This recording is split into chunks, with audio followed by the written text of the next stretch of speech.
Guys ಇವತ್ತು ನಾನು veg ಕರಿ ಮಾಡ್ತಾ ಇದ್ದೀನಿ ಚಪಾತಿಗೆ. ಕ್ಯಾರೆಟ್ ತೊಗೊಂಡಿದ್ದೀನಿ, ಆಲೂಗೆಡ್ಡೆ ತೊಗೊಂಡಿದ್ದೀನಿ, ಕ್ಯಾಪ್ಸಿಕಮ್ ತೊಗೊಂಡಿದ್ದೀನಿ, ಕಾಲಿಫ್ಲವರ್ ತೊಗೊಂಡಿದ್ದೀನಿ, ಹುಳ್ಳಿಕಾಯಿ ತೊಗೊಂಡಿದ್ದೀನಿ, ಬಟಾಣಿ ತೊಗೊಂಡಿದ್ದೀನಿ. ಬನ್ನಿ ಯಾವ ಥರ ಮಾಡೋದು ಅಂತ ತೋರಿಸ್ಕೊಡ್ತೀನಿ. ಇಷ್ಟ ಆದರೆ ಲೈಕ್ ಮಾಡಿ, ಸಬ್ಸ್ಕ್ರೈಬ್ ಮಾಡಿ. Thank you.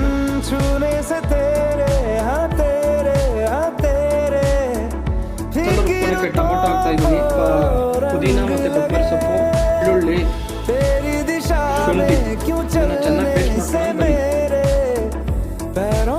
ಪೇಸ್ಟ್ ಮಾಡ್ಕೊಳ್ಳಿ.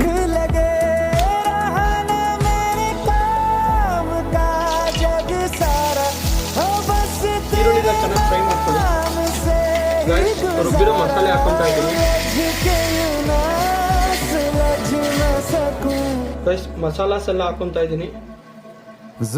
ನಾನು ಯಾವ್ಯಾವ ಮಸಾಲ ಹಾಕೊಂಡಿದ್ದೀನಿ ಅಂದರೆ ಗರಂ ಮಸಾಲ, ಜೀರಾ ಪೌಡ್ರು, ಚಿಲ್ಲಿ ಪೌಡ್ರು, ಸ್ವಲ್ಪ ಅರಿಶಿನ, ಸ್ವಲ್ಪ ಉಪ್ಪು ಇಷ್ಟನ್ನು ಹಾಕೊಂಡಿದ್ದೀನಿ. ವೆಜಿಟೇಬಲ್ ಎಲ್ಲ ಆ್ಯಡ್ ಮಾಡ್ಕೊಂಡಿದ್ದೀನಿ.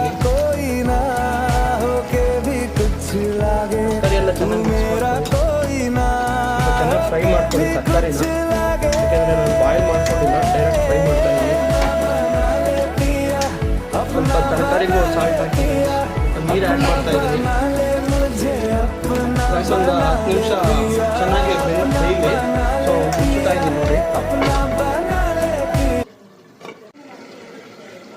ಗೈಸ್ ಆಗಿದೆ 7-8 ನಿಮಿಷ. ತೆಗಿತಾ ಇದ್ದೀನಿ, ನೋಡೋಣ ಹೆಂಗೆ ಆಗ್ತದೆ.